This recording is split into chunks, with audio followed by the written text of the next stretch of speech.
Yo yo yo, salut les turfeuses, salut les turfeurs, bienvenue pour un nouveau pronostic de Benoît Requin. Ok, place au pronostic du quintet du jeudi 27 novembre, direction Paris-Vincennes pour le prix de Bourigny, trop attelé, 2100 mètres, départ auto-start, 16 partants, réunion 1, course 1, indice de confiance 2 sur 5. Petit retour sur le quintet de ce mardi. Dans mon pronostic, je vous ai donné le tiercé dans le désordre. Cette vidéo, je la tourne avant l'arrivée du quintet de ce mercredi et je reviendrai dessus demain. Ok, c'est parti, on commence le pronostic et on commence avec le numéro 1, Just Lady. Et on écoute Thierry Duval d'Estaing. Just Lady n'a pas trop de courses à sa disposition et n'a pas été revue depuis quasiment 2 mois et sa victoire remontée. Elle ne sera revue qu'à bon escient dans la spécialité. Ici, elle découvre un bon engagement sur un parcours qui va lui convenir. Elle s'est exercée régulièrement à la maison et me paraît opérationnelle. C'est une bonne jument. Elle a son mot à dire pour les premières places. Elle a son mot à dire pour les premières places. En tout cas, effectivement, je le pense aussi. Il fait partie de mes préférés, clairement, ce numéro 1. Je l'ai mis deuxième. On enchaîne avec le numéro 2, Kémia Duchesne, et on écoute Julien Lemaire. Kémia Duchesne nous a pleinement rassurés dernièrement.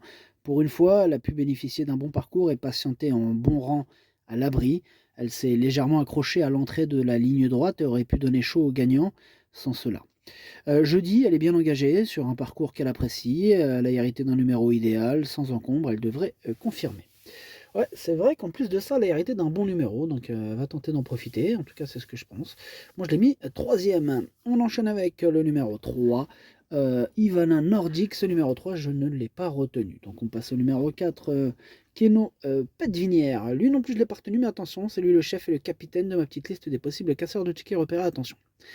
On enchaîne avec le numéro 5, Feldenkrepal, et on écoute Alessandro Manfredi. Bonjour Alessandro. Si, ciao.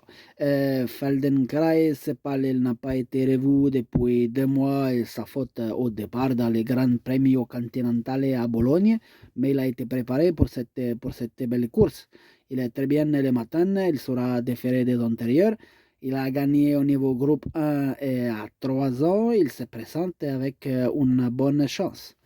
Il se présente avec une bonne chance, nous dit Alessandro Manfredi. En tout cas, ce numéro 5, je pense qu'il peut faire mal. En plus, il a hérité effectivement d'un excellent numéro. Là, tous les feux sont au vert. Moi, je l'ai mis quatrième. On passe.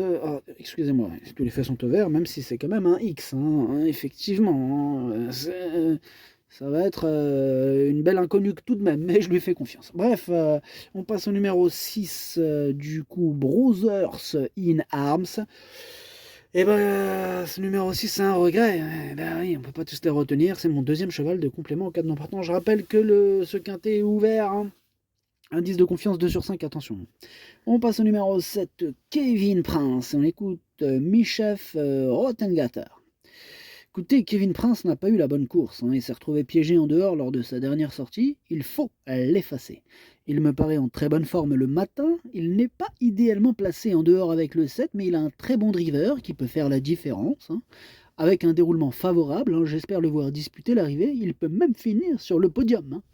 Il peut même finir sur le podium, nous dit Monsieur Rottengatter. En tout cas, ce numéro 7, je l'ai gardé, effectivement, je l'ai mis sixième. On passe au numéro 8, Rikita JP, on écoute Jocelyn Robert. Rikita JP a enregistré plusieurs échecs, j'ai préféré l'arrêter cet été. Elle n'a que très peu d'engagement favorable et j'ai donc essayé de la préparer au mieux pour cette rentrée, après plus de 4 mois d'absence. Elle sera pieds nus et munie d'œillères descendantes. Mathieu Abrivard la connaît très bien. Elle peut, dès jeudi, s'immiscer dans le quintet. Ok, merci Jocelyn. En tout cas, ce numéro 8, lui aussi, je l'ai gardé dans le pronom, je l'ai gardé en bout de combinaison. On passe au numéro 9, Caviar from Mine, et on écoute Madame Anne-Christine Rasmussen. Oui, Caviar from Mine avait gagné pour sa rentrée sur ce parcours mi-septembre avant de confirmer lors de sa sortie suivante à Anquin. Il n'a pas eu de bons engagements depuis 2 mois, mais il court bien frais et a bien travaillé. Avec un bon numéro, il aurait pu éventuellement réussir la passe de 3, mais avec le 9, il va devoir bénéficier de circonstances favorables pour disputer la victoire. Bah en tout cas, il va la tenter, cette passe de 3. Moi je pense qu'il va y arriver. Ouais, pourquoi pas. Même avec le 9, pourquoi pas s'imposer. Moi c'est lui mon préféré. Bref, on passe au numéro 10, Enoch. Ce numéro 10, c'est lui mon gros regret. C'est lui mon cheval de complément, cas de nos partenaires, attention possible, cassage en vue. On passe au numéro 11, Lapis Lazuli. Et on écoute Nicolas Bazir. Oui, Lapis Lazuli ne m'a pas vraiment surpris la semaine dernière en prenant le second Accessit. Après un très bon départ, il a bénéficié d'un déroulement de course favorable à la corde dans le sillage des deux premiers.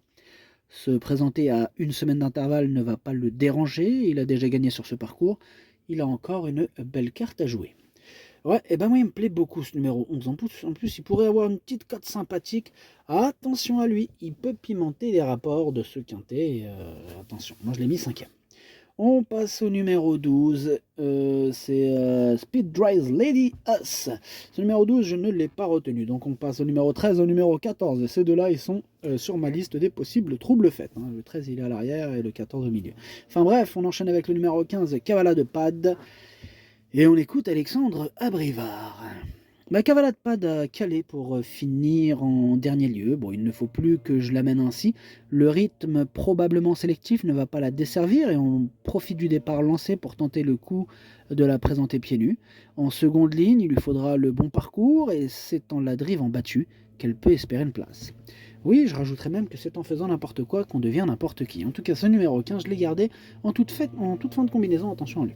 Et on termine avec le numéro 16, K-Lady. Et ce numéro 16, je ne l'ai pas retenu. Le pronostic, ça donne 9, As, 2, 5, 11, 7, 8, 15. Merci d'avoir suivi cette vidéo. N'hésitez pas à mettre un pouce bleu si la vidéo vous a plu. Pour accéder à tous mes tickets pour la course du Quintet, rendez-vous directement en description de la vidéo. Vous avez aussi le bouton rejoindre qui vous donne accès au pronom 8 plus 2 plus le chef et capitaine de ma liste. Je rajoute une nouveauté. Je vous donne les 2 sur 4 quand je l'ai fait. Voilà, quand je l'ai fait, il y a des 2 sur 4. Voilà. Aujourd'hui, j'en ai aperçu peut-être quelques-uns là, on va voir ça là. Enfin, je parle d'aujourd'hui, on est quand même mercredi. Ah oui. Donc vous allez entendre ça jeudi ou ce soir. Bon ils seront déjà passés, mais voilà, ceux qui ont déjà le bouton rejoindre, qui sont déjà membres, évidemment, ils vont le voir en live. T'as une petite notification, tu vois que ça affiche. Clac, clac. Enfin bref, à jouer avec modération, bonne chance, chopez-le moi, ciao.